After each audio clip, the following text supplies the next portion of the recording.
Alright, this is a coaching video for Thomas Liljang, and this was played at roughly 150 LP in Masters. He's playing as Orianna against Corki and the enemy jungler is Kha'Zix. So first things first, you took Flash and Ghost. I would say that against this team, that would have been a mistake. I would have definitely taken probably Exhaust, but you could take maybe Barrier or Heal. I say this because if you look at your team, and you look at the enemy team, your team is impossible to kill, apart from you. You have Kalista, you have Thresh, they will save each other. You have Lee Sin, who is very hard to kill because he has so many dashes, and you have Renekton, and they don't want to kill him. So of the two main carries, you are the easier one to kill. And if you look at their team, they have short-range champions that want to kill you, that want to dive on you and kill you. So I would say definitely probably take either Exhaust, that would be my personal favourite because it helps you in the lane more, and or you could take Barrier or Heal, but of those three, I think Heal is probably the weakest. So let's continue. So the first thing you do when you're in lane is you start pushing. Let's see that. First thing you do is that you start pushing, and I would personally say that this is a mistake, just because that if you look at your jungler and the enemy jungler, you're both very strong level 2 gankers. And I would say that to get an advantage, especially in solo queue, level 2 gank to blow a summoner or so is quite an advantage. So what I would do if I were you is, you can see that he wants to trade with you, or he wants to at least poke you a little bit, and if not that, he just wants to push the wave out. So what I would have done is waited at level 1. I would have waited to start pushing, let him, I don't know, just last hit for a while, and then go for a trade with him while you're standing on your minions like this. If you just went for a trade with him right now, he would have to use Phosphorus Bomb. You could like fake a trade, or you could do whatever. It doesn't really matter if you get hit by the Phosphorus Bomb. The main thing is, if your minions are pushed back, then it's easier for a level 2 gank to happen. And obviously, if the level 2 gank wasn't going to happen, I would still advise against pushing here, just because Kha'Zix is a jungler that is known for going for level 2 ganks. And you don't want to fall behind in this lane, because if you fall behind, you lose, and Corki will destroy you. So I will speed up a little bit, because I'm waiting for the invade to happen. And I don't have any video editing software. Anyway,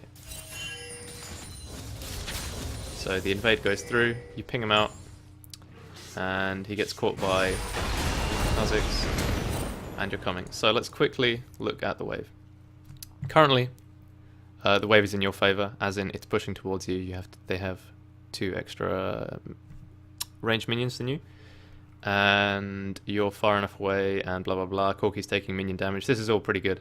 I mean, it's bad that he forced his flash, but whatever. But if you were to go and help right now, there are enough minions here that it would take a long time for the wave to actually push to your turret. So helping him out now is fine, because you wouldn't be denied any minions, because they wouldn't reach the turret in time. But you probably have about 30 seconds to do that. If Corki comes, probably, yeah, similar time. If Corki doesn't come, maybe 25 or 20 seconds, because he can push quite fast. But it turns out this fight doesn't happen. But then Lee Sin decides to go back in. Now, if you'd want to go help him now, if you look at the wave again, you're down 2 more minions and he's not down anything.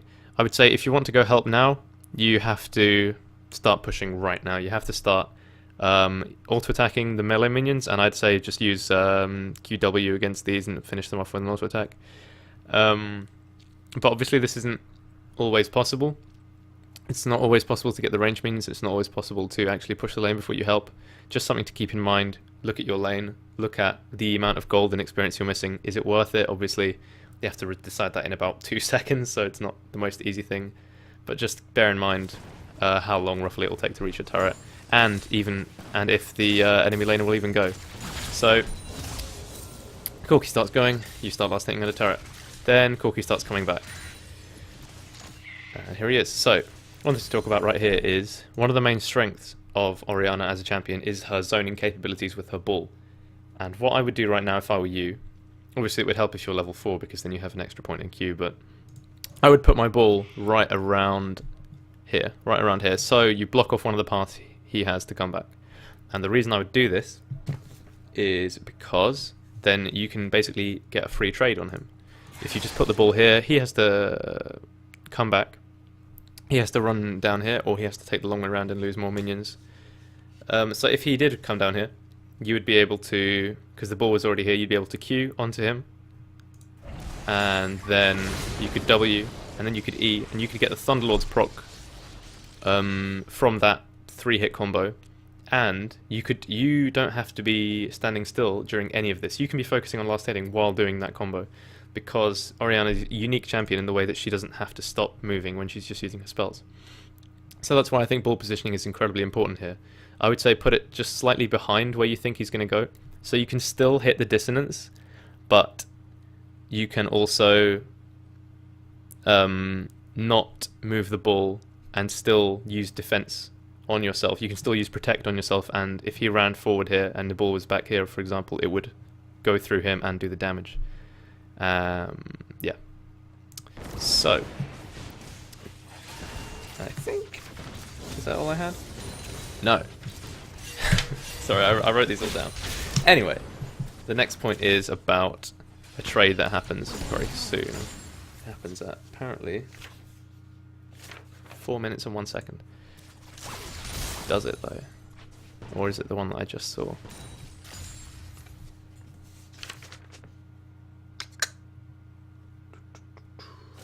Yes, I think it is. So let's rewind a second. And let's just look at this little trade here that happens. Let's look at this little trade. So, you're last hitting, blah blah blah. Like I just said, you missed one because you're a noob. So,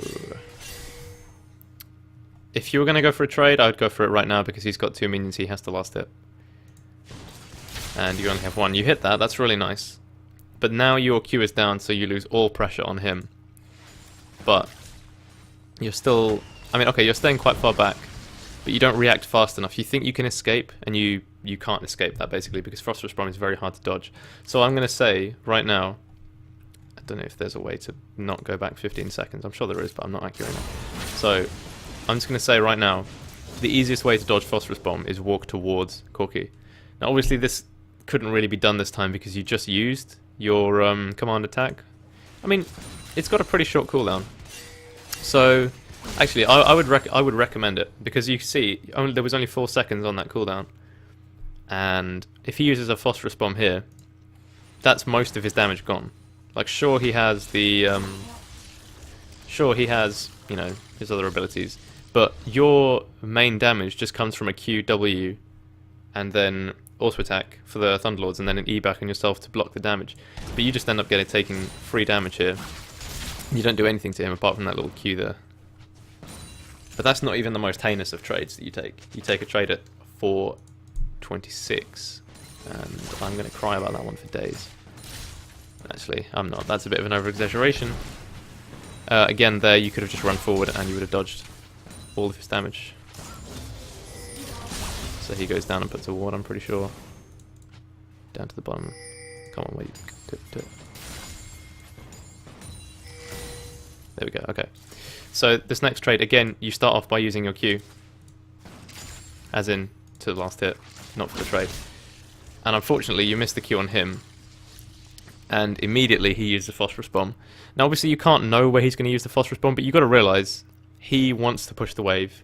He wants to kill the creeps. So you have to stand away from the creeps when you're playing against Corki. Clearly here, if you just moved a bit to the left or a bit forward, you would have dodged it, but you can't always do that. So you end up blocking it, but then... Again, like I said, most of Corki's damage is front-loaded in Phosphorus Bomb plus the initial auto attack, and he's not even going Thunderlords, so this is slightly less relevant now, but still, but actually, bear this in mind, if someone does go Thunderlords, all of their damage is front-loaded, or, sorry, most of their damage is front-loaded. So once you've taken it, don't be scared to keep going with the trade if you haven't used yours yet. Because if you just used a auto attack and then waited for the Q to come back off cooldown, just quickly Q, W, and then try and stay on maybe this side of the wave so you don't take as much damage from the minions, then you would have not won the trade, but you would have definitely taken a comparable amount of damage to him. It's like there, you just move forward and it's fine. So obviously it's a lot easier to do it when you're just last hitting like that, and you can focus on just him and one creep, but that's just something to consider. Alright, that is my analysis for this game. It's not very long, but I'm a laning phase kind of guy, early laning phase especially. So, hope you enjoyed it, and I hope you learned something.